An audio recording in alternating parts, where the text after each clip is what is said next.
হ্যাঁ, নমস্কার বন্ধুরা, আমি আবার একটা ভিডিও নিয়ে আপনাদের সামনে চলে এসেছি। এবারের বিষয়টা হচ্ছে মধু। আমার এক সাবস্ক্রাইবারের রিকোয়েস্টে আমি এই ভিডিওটা করছি। এবারের বিষয়টা হচ্ছে মধু। আমার সেই প্রিয় সাবস্ক্রাইবার, ক্ষমধন্যা সাবস্ক্রাইবার, হঠাৎ করে ওনার ইচ্ছে হয়েছিল, তো উনি হঠাৎ করে একটা জায়গা থেকে কিছুটা মধু কিনে নিয়ে চলে এসেছে। মধুটা কোনো রেপুটেড জায়গা থেকে নেওয়া নয়, মধুটা মোটামুটি একটা লোকাল জায়গা থেকে মধুটাকে কিনে নিয়ে চলে এসেছে। এইবারে আমার একটু সন্দেহ হলো, মধুটা খেয়ে আমার ফ্যামিলির মেম্বাররা দু একজন বললো যে মধুটা খুব সন্দেহজনক, টেস্টটা সন্দেহজনক লাগছে। তো যাই হোক, আমি তখন সেই মধুটার টেস্ট করতে গেলাম। টেস্ট করতে গিয়ে অনেক কিছু চালচিত্র ধরা পড়েছে। এখন প্রশ্ন হচ্ছে যে এখানে যে মধুটা কি, মধু জিনিসটা কি? মধু জিনিসটা হচ্ছে একটা প্রাকৃতিক একটা নির্যাস। ইট ইজ কল্ড নেকটার, যেটাকে আমাদের ভাষায় বলা হয় নেকটার, ল্যাটিন ভাষায় বলা হয় নেকটার। এই নেকটার কথাটার আসল অর্থ হচ্ছে অমৃত, এবং সত্যি এটা অমৃত। মধু কিন্তু সত্যি অমৃতের মতনই কাজ করে। আয়ুর্বেদে মধুকে অনুপান হিসেবে ব্যবহার করা হয়, বিভিন্ন ওষুধ তৈরির কাজে সলভেন্ট হিসেবে ব্যবহার করা হয়। বিভিন্ন গাছগাছরা নির্যাসকে মধুতে মিশিয়ে মধুটাকে সলভেন্ট হিসেবে ব্যবহার করা হয়। আয়ুর্বেদিক অনেক ওষুধে মধুকে সলভেন্ট হিসেবে ব্যবহার করা হয়। যারা মিষ্টি খেতে পারে না, মিষ্টি খেলে মোটা হয়ে যায়, ওবেসিটির দিকে চলে যেতে পারে, সুগারে গ্লুকোজে যাদের ওবেসিটি আছে, তারা মধু খেতে পারে। ব্রেকফাস্টে মধু খেতে পারে, পাউরুটিতে জেলির বদলে মধু লাখিয়ে খেতে পারে। ভীষণ উপকার। মধু ডাইজেস্টিভ সিস্টেমকে করে, বুস্ট করে। মধু ইমিউনিটি সিস্টেমকে বুস্ট করে, টোটাল ইমিউনিটি সিস্টেমটাকে বুস্ট করে। যাদের ঠান্ডা লাগা ধাত আছে বা ঠান্ডা লেগে গেছে, এরকম পরিস্থিতিতে তাদের যদি 1 চামচ বা 2 চামচ পিওর মধু খাইয়ে দেওয়া যায়, সঙ্গে সঙ্গে শরীর গরম হয়ে যাবে। তুলসী পাতা মধু বেটে খেলে, তুলসী পাতা দিয়ে মধুকে মিশিয়ে, তুলসী পাতার রসের সঙ্গে মধু মিশিয়ে খেলে সর্দি কাশির অনেকটা রিলিফ হয়ে যায়। মধু ইমিউনিটি বুস্টার করে। এটা actually fructose, it is a fructose sugar. অল্প পরিমাণ গ্লুকোজ এবং সুক্রোজ থাকে ঠিকই, কিন্তু সেটা খুবই কম পরিমাণে, এবং সেগুলো রিডিউসেবল হয় না। ন্যাচারাল মধুতে রিডিউসেবল সুগার থাকে না, যেটা থাকে সেটা ইরিডিউসেবল সুগার, মেনলি ফ্রুক্টোজ থেকেই মধুটা ফ্রুক্টোজ হয়ে কম্পোজিশন হয়ে ফ্রুক্টোজ হয়। এবং প্রসেসটা পুরো টোটালি কমপ্লিকেটেড, এবং এই প্রসেসটা is only can be done by honey bees. এটা আর্টিফিশিয়ালি মধু তৈরি করা যায় না। যেটা বিক্রি হয়, অনেক সময় মধু বলে বিক্রি করা হয়, তার মধ্যে ইনভার্টেড সুগার থাকে, অর্থাৎ এল গ্লুকোজ বা এল ডেক্সট্রোজ ওর মধ্যে মেশানো থাকে, এল গ্লুকোজ স্যাকারাইড মেশানো থাকে। অনেক সময় সস্তা দামের স্যাকারিনকেও ক্যারামেলাইজ করে ওরা মধুর সঙ্গে মিশিয়ে দেয়। ধরুন 500 গ্রাম মধুর সঙ্গে এবারে মিশিয়ে দিল খানিকটা ওই চিনি সিরাপ মিশিয়ে দিল, দিয়ে মধু তৈরি করে দিল। যদিও খুব এক্সক্লুসিভ পিওর মধু আমরা খেতে পারবো না, যেটা অরিজিনালি বিহাইভস থেকে যে মধুগুলো বের করা হয়, এগুলো ন্যাচারাল বিহাইভস থেকে যে মধুগুলো কালেক্ট করে আনা হয়। সুন্দরবনে, আমাদের তো মেন জঙ্গলটা সুন্দরবনে, ওয়েস্ট বেঙ্গলের মেন জঙ্গলটা তো সুন্দরবন থেকে কালেকশন করে নিয়ে আসা হয় সেই মধুটাকে। সেই মধু কিন্তু ডিরেক্টলি আমরা খেতে পারবো না, আমরা শহরের মানুষরা খেতে পারবো না, কারণ অসম্ভব গরম, ভীষণ হিট তৈরি করবে। মধু খাওয়ার সঙ্গে সঙ্গে শরীর আবার গরমে ঘামতে শুরু করে দেবে। সো ওই পিওরিস্টিক মধু আমরা খেতে পারবো না। এবং সেই পিওরিস্টিক মধুর রংটা একটু কালচে ব্রাউন, একটু ডার্ক ব্রাউন কালারের হয়। সেই মধুটা দেখতে কিন্তু খুব একটা ভালো হয় না। যে মধুগুলো আমরা বাজারে কিনতে পাই, সেটা এমন দেখতে খুব সুন্দর তা কিন্তু নয়। অরিজিনাল মধু কিন্তু দেখতে খুব সুন্দর না, ডার্ক ব্রাউন কালার, এবং গন্ধটাও খুব একটা ভালো নয়। যাই হোক, সেই মধুটাকে ওরা নিয়ে এসে ওটাকে রেখে দেয়, স্টোর করে। এইবারে মধু স্টোর করলে কি হয়, মধুর যে টেস্টটা আমরা পাই, যেটাকে মধুর টেস্ট বলা হয়, যার জন্য নামটা মধু। তো সেই মধুর টেস্টটা আসে একটুখানি ব্রেকডাউন হওয়ার ফলে, অর্থাৎ পিওর মধু যখন বার করা হয়, মধুটা আস্তে আস্তে আমাদের অ্যাটমসফিয়ারের কন্ট্যাক্টে এসে, সানলাইটের কন্ট্যাক্টে এসে ব্রেকডাউন করতে থাকে, এটা কেমিক্যাল ব্রেকডাউন হয়। সেই কেমিক্যাল ব্রেকডাউনটাকে বলা হয় HMF। এটা HMF এ ব্রেকডাউন করা হয়, হেক্সা মিথাইলিন ফারফিউরালডাইড, একটা বড় নাম, ডেসক্রিপশনে যাচ্ছে, হেক্সা মিথাইলিন ফারফিউরালডাইড বলে, তাতে ব্রেকডাউন হয়, সেই ফরমেশনে ব্রেকডাউন হয়। এবং যত মধু পুরনো হবে, তত ওই HMF ফ্যাক্টরটা তত বাড়বে, HMFটা তত বাড়বে। এবং সেইটাই আমাদের অ্যাকচুয়ালি ল্যাবরেটরিতে টেস্ট করা হয়, যে ওটা মধুটা ঠিক আছে না নেই, কোয়ালিটির মধু আছে না নেই। সাধারণত HMF ফ্যাক্টর ওই 15-10 মধ্যে থাকার কথা, 40 পার হয়ে গেলে সেটাকে আমরা মধু বলে আর ধরি না, সেটা ব্রেকডাউন হয়ে গেছে, মধুর সমস্তটাই ব্রেকডাউন হয়ে গেছে বলে আমরা ধরি।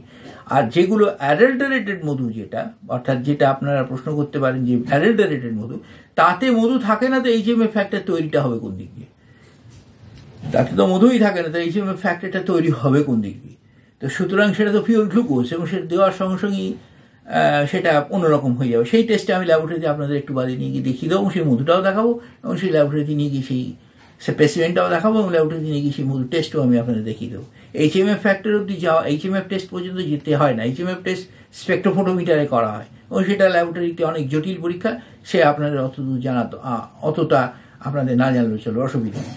তাই আপনার দরকার হলে কোনো টেস্টিং ল্যাবরেটরি থেকে করতে পারেন বা আমার সঙ্গে যোগাযোগ করতে পারেন, সেইটা অন্য ব্যাপার। কিন্তু মধুর এইটা হচ্ছে মধুর চেনার উপায়। আপনারা এখন ঘরোয়া পদ্ধতিতে যদি মধু চিনতে চান, যদি বলেন যে তাহলে আমরা এইচএমএফ ফ্যাক্টর টেস্ট করাবো, ল্যাবরেটরিতে যাবো, ও কি রিডিউসেবল সুগার টুগার, আমরা ওসব কি করে টেস্ট করব? মধু টেস্ট করবার সহজ কয়েকটা গুণ আছে, সহজ কয়েকটা পদ্ধতি আছে।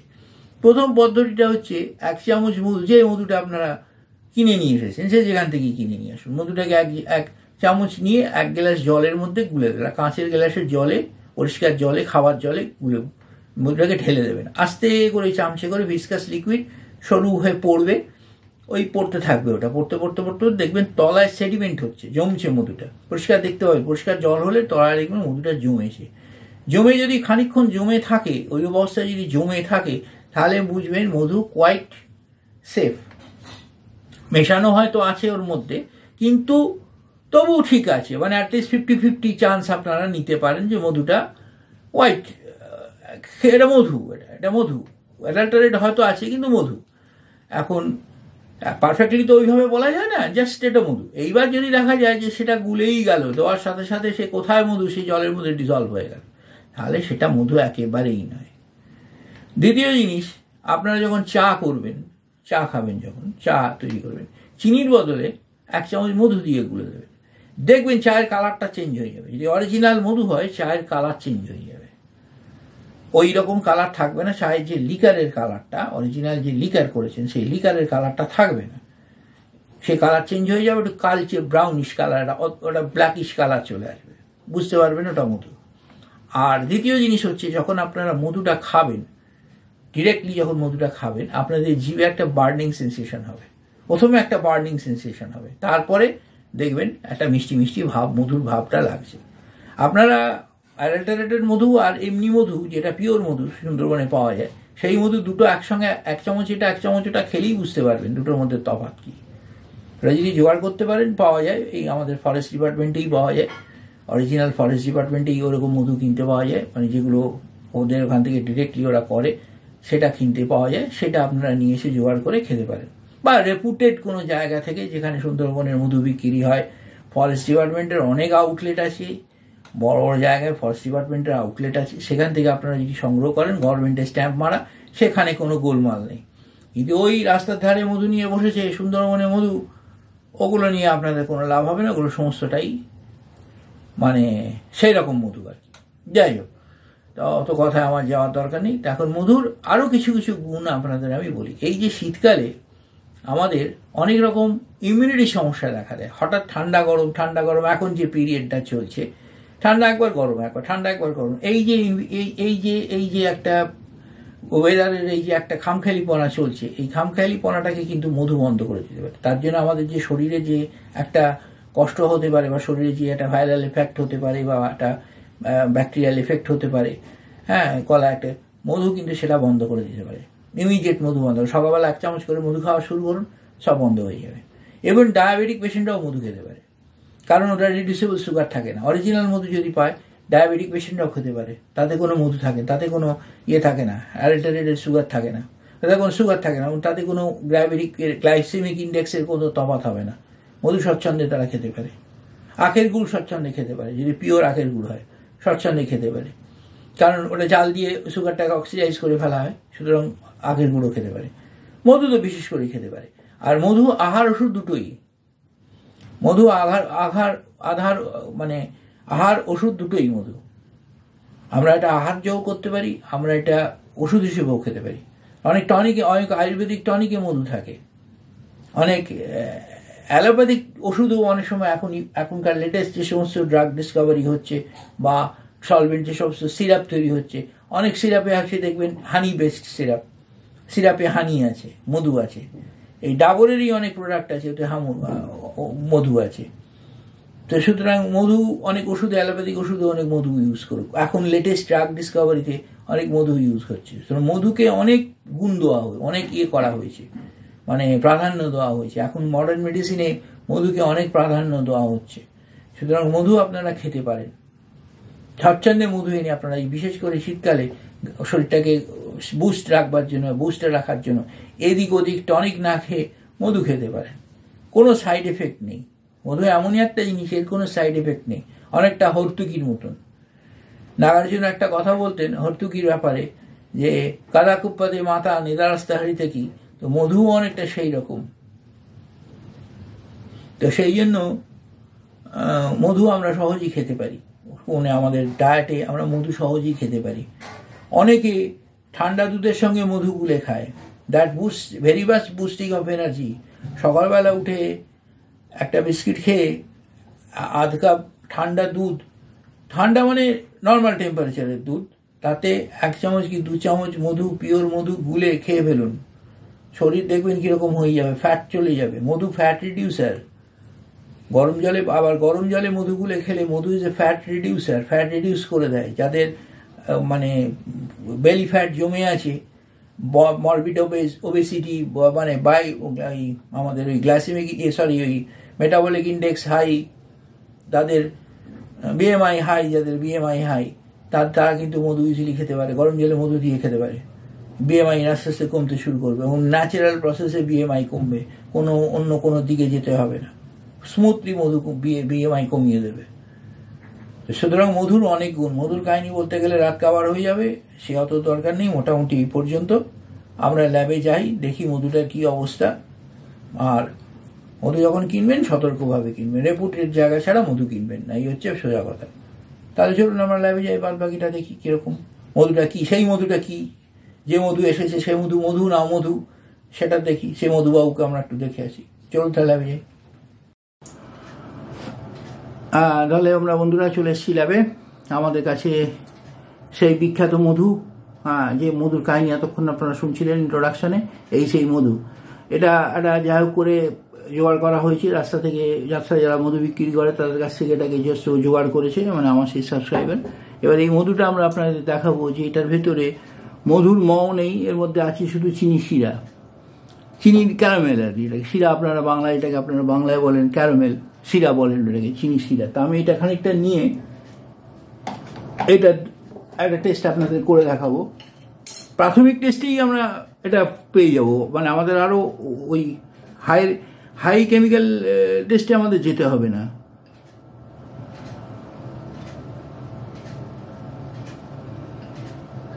প্রাথমিক পরীক্ষাতেই আমাদের বেরিয়ে আসবে যে এটা আদৌ মধু নয়, যে এটা প্রচণ্ড হাইলি মানে কনসেন্ট্রেটেড একটা সিরাপ, যেটাকে বলা হয় বাংলায়, যেটাকে ইংরেজিতে আমরা বলি যেটাকে সিরাপ, হাইলি কনসেন্ট্রেটেড সিরাপ, আর কিছুই না। এটাতে কোনো মধু নেই। মধু হয়তো আছে, কিন্তু সেটা খুবই কম। মানে ওই ধরে নিন কোনো কারণে কোনোভাবে 500 মধু জোগাড় করেছে, করে তাতে ওয়ে দিয়ে দিয়েছে, চিনি সিরাপ অ্যাড করে দিয়েছে। তা এটাতে আমাদের দুটো রিয়েজেন্ট মেশাতে হয়। সে রিয়েজেন্ট দুটোর নাম হচ্ছে ফেলিংস রিয়েজেন্ট। এই যে ফেলিংস রিয়েজেন্ট এ আর বি, দুটো কম্পাউন্ড থাকে, দুটো কেমিক্যাল টেস্ট থাকে। জাস্ট মেশাবো, দেখুন কি অবস্থা হয়।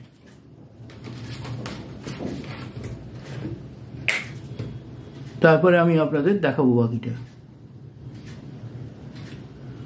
পুরো ব্লু হয়ে গেল, ফেলিংস রিয়েজেন্ট ব্লু হয়, কিন্তু এতটা ব্লু হয় না। রিডিউস সুগার থাকলেই সাধারণত এতটা ব্লু হয়।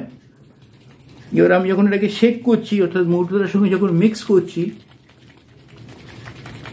জাস্ট যখন মিক্স করছি,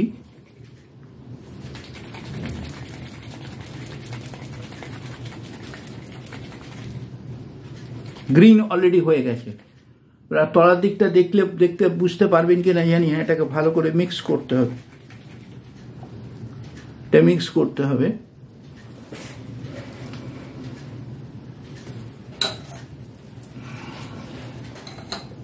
এটাকে আরো ভালো করে মিক্স করতে হবে,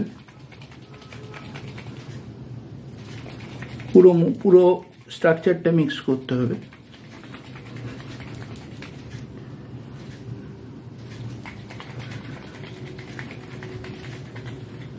অবস্থাটা দেখুন, অলরেডি কালার চেঞ্জ করে গেছে, মানে গ্রিনিশ কালার এসে গেছে। ব্লু ছিল, গ্রিনিশ কালার পুরো এসে গেছে।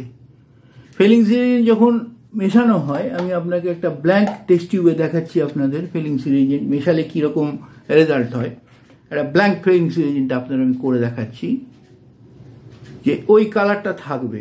This is feelings 1, this is the colour of feelings 1, and when 2 is added, blank কিছু নেই যখন, তখন কি কালার আসে ফিলিংসের? এইরকম কালার আসবে। এইরকম কালার ছিল, অ্যাকচুয়ালি এইরকম কালার ছিল। Now this has turn to this. Already ওই শেকিংয়েই সুগার এসে গেছে, শেকিং করার সঙ্গে সঙ্গে সুগার এসে গেছে। এবার আমি যদি এটাকে হিট করি, এটাকে যদি আমি হিটিং করি, ওয়ার্ম করি, যদি আমার বুনসেন বার্নার এখানে জ্বলছে, তাহলে আমি ক্যামেরাটা ঘুরিয়ে দেখাই। So this is my Bunsen burner, there you can see, here is my Bunsen burner. আমি জাস্ট এটাকে একটু ওয়ার্ম করি, যদি কনসেন্ট্রেটেড অনেকটা রয়েছে, ওয়ার্ম করছি, ভেতর দেখুন তলাটা দেখুন ইয়েলোইশ হয়ে যাচ্ছে। তলাটা দেখুন মধু যেখানে টাচ করে রয়েছে সেটা ইয়েলোইশ হয়ে যাচ্ছে, একটা ইয়েলোইশ ক্যারামেল ফর্ম করছে। তার মানে এটা highly concentrated glucose. This is highly concentrated glucose, highly concentrated reducible sugar. Glucose থাকে কিন্তু রিডিউসেবল গ্লুকোজ থাকে না। দিস ইজ রিডিউসেবল গ্লুকোজ, যেটা ওই ফিলিংস রিয়েজেন্টের সঙ্গে কপারটাকে রিডিউস করে একটা রেড অরেঞ্জিশ কালার নিয়ে চলে আসছে। So this is the condition of your honey. So this is the condition of your honey. এর পরের টেস্টটায় আমাদের যাওয়ার কোনো প্রয়োজনই নেই।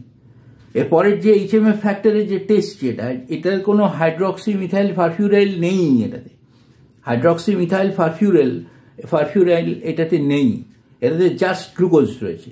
সেই জন্য স্পেকট্রোফোটোমিটারে গিয়ে কোনো লাভই নেই। স্পেকট্রোফোটোমিটারে যাবে যেসব হানিতে এই টেস্ট যেসব হানিতে পাস আউট করে যাবে, সেই স্পেকট্রোফোটোমিটার, সেইগুলো আমরা যাব নিয়ে স্পেকট্রোফোটোমিটারে। তো সেই টেস্ট নিয়ে আমরা পরে কখনো পরে ভবিষ্যতে আমি ভিডিও করলে সেই টেস্টও আপনাদের আমি দেখিয়ে দেবো। সেটা টেকনিক্যাল টেস্ট, আপনাদের অত চোখে কিছু দেখতে পাবে না, টোটাল জিনিসটা মেশিনের মধ্যে হবে। সো টোটাল জিনিসটা আপনারা কিছু দেখতে পাবে না, তো খুব ইন্টারেস্টিং হবে না। এইটা আপনাদের আমি চোখের সামনে দেখিয়ে দিলাম যে দেখুন পুরো অরেঞ্জ হয়ে গেছে, দেখেছেন কালার পুরো অরেঞ্জ হয়ে গেছে, রিডিউসেবল সুগার। এটা আস্তে আস্তে রেড হয়ে যাবে, যত এবার আমি এটা হিট করবো এটা আস্তে আস্তে আস্তে রেড হয়ে যাবে। So that is the condition of your madhu. এবার আপনাদের একটা বক্তব্য বলা যেতে পারে যে আমাদের তো ল্যাবরেটরিতে ফিলিংস রিয়েজেন্ট কোথায় পাবো, আমরা কিভাবে কি করব, টেস্ট টিউব কোথায় পাবো, বার্নার কোথায় পাবো, আমরা এরকম টেস্ট করবো কি করে? আপনারা যেটা প্রাথমিক টেস্ট যেটা করতে পারেন সেটা হচ্ছে মধুটাকে চামচে করে নিয়ে 1 চামচ কি 2 চামচ নিয়ে 1 গ্লাস জলে ঢেলে দেবেন, জাস্ট আস্তে করে পোর করে দেবেন, খুব স্লোলি পোর করবেন মধুটাকে, খুব ভিসকাস তো মধুটাকে খুব স্লোলি ওটাকে ঢালবেন। এবার দেখবেন এটা তলায় সেটেল করছে, আগে মধুটাকে আগে তলায় সেটেল করবে। যদি সেটেল করে বেশ খানিকক্ষণ দাঁড়িয়ে থাকে ওই অবস্থায়, সেটেলড অবস্থায় যদি তলায় অনেকক্ষণ দাঁড়িয়ে থাকে, তাহলে বুঝতে পারবেন ওর মধ্যে কিছুটা মধু আছে, ওটা মধু। আর যদি সেটেল একেবারেই না করে, ইমিডিয়েট যদি ওটা ডিজলভ হয়ে যায়, তাহলে ওটা মধু একেবারেই নয়, ওটা চিনির জল। আর এবার যদি গোলার সঙ্গে সঙ্গে যদি মিশে যায়, তাহলেও বুঝতে পারবেন যে মধু আছে, তার সঙ্গে কিছুটা সিরাপ আছে, ওর মধ্যে চিনির সিরাপ কিছুটা রয়েছে। আর যদি একেবারেই না গোলে, মানে বেশ গুলতে দম লেগে যায় আপনাদের, মধু কিন্তু অরিজিনাল। মধু কিন্তু তখন বুঝতে পারবেন মধু কিন্তু অরিজিনাল, কারণ মধু জলে চট করে সলিউবল হয় না, জোর করে সলিউবল করতে হয়, গুলে গুলে গুলে গুলে গুলে গুলে গুলে গুলে তবে সলিউবিলিটি আসে। আর একটা টেস্ট হচ্ছে যে মধু যদি আপনি বড় টেবিল চামচের 1 চামচ মধু যদি আপনি ঝট করে খেয়ে ফেলেন, আপনার কিন্তু শরীরটা হঠাৎ করে দেখবেন গরম হয়ে যাবে, মানে একটা বেশ গরম লাগবে শরীরে, গা গরম হয়ে যাবে, চোয়াল টোয়ালগুলো গলা টলাগুলো গরম হয়ে যাবে, তখনই বুঝতে পারবেন দ্যাট ইজ রিয়াল মধু। এমনকি যেগুলো সুন্দরবনের চাক ভাঙা মধু যেটা আসে আমাদের, সেটা কিন্তু যেটা অরিজিনাল হানি সেটা খাওয়া যায় না, সেটা চট করে খাওয়া যায় না, ওটা একটু থেকে HMF ফ্যাক্টর তৈরি হলে তবে খাওয়া যায়। কেননা ওটা একমাত্র ভাল্লুক ছাড়া কেউ খেতে পারে না, মানে ডাইরেক্ট চাক ভেঙে যে মধুটা আপনার বেরোবে রস দিয়ে, ওটা আপনারা আমরা খেতে পারবো না, ওটা একমাত্র ভাল্লুক খেতে পারে, তাও জ্বর এসে যায় তার, এত গরম মধু এত হট হয়, মানে গরু গরম করে দেবে। তো যাই হোক, এই হচ্ছে আমাদের মধুর কাহিনী, মধুর কাহিনী, অমধুর কাহিনী, বা জানি না আপনাদের কতটা শ্রুতি মধুর লাগলো। তাই যাই হোক, ভিডিওটা আমি এখানে শেষ করছি।